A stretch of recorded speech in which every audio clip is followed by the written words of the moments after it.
বাংলাদেশের champions trophy mission নিয়ে আলোচনা চলছে একটা লম্বা সময় ধরে। তবে বরাবরের মতোই শান্ত সৌম্যরা আবারও ভক্তদের হৃদয় ভেঙেছে আন্তর্জাতিক কোনো টুর্নামেন্টের শুরুতেই।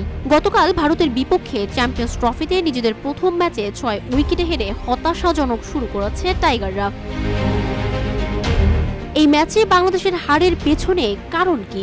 একাদশে বাড়তি স্পিনার না খেলানো নাকি বাজে ব্যাটিং? ম্যাচ শেষে বাংলাদেশ অধিনায়ক নাজমুল হোসেন শান্ত ব্যাটারদেরই দায়ী করেছেন। তার মতে ব্যাটিংয়ের প্রথম 10 ওভারেই ম্যাচটি তাদের হাতছাড়া হয়ে গেছে।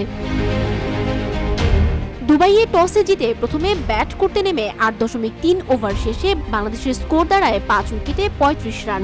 ওই সময় জাকের আলীর ক্যাচ রোহিত শর্মা ধরলে বাংলাদেশের অবস্থা আরও খারাপ হতে পারত, তবে ক্যাচটি নিতে পারেননি রোহিত।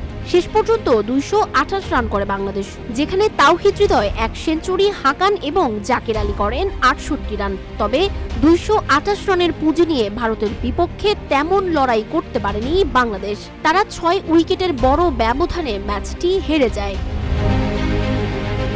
ম্যাচ শেষে বাংলাদেশের অধিনায়ক শান্ত বলেন, আমার মতে প্রথম পাওয়ার প্লেতে আমরা যেভাবে ব্যাট করেছি সেটা আমাদের বিপদে ফেলেছে। সেখানে ফিরে আসা খুব কঠিন ছিল, তবে হৃদয় এবং জাকের যেভাবে ব্যাট করেছে সেটি দুর্দান্ত।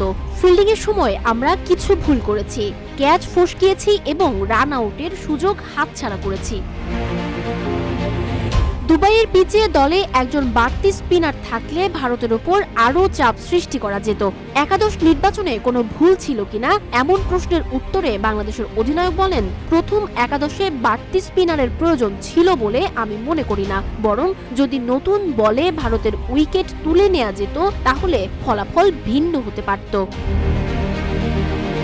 সানজিদা আফরিন, সোনিয়া, রূপালী, বাংলাদেশ।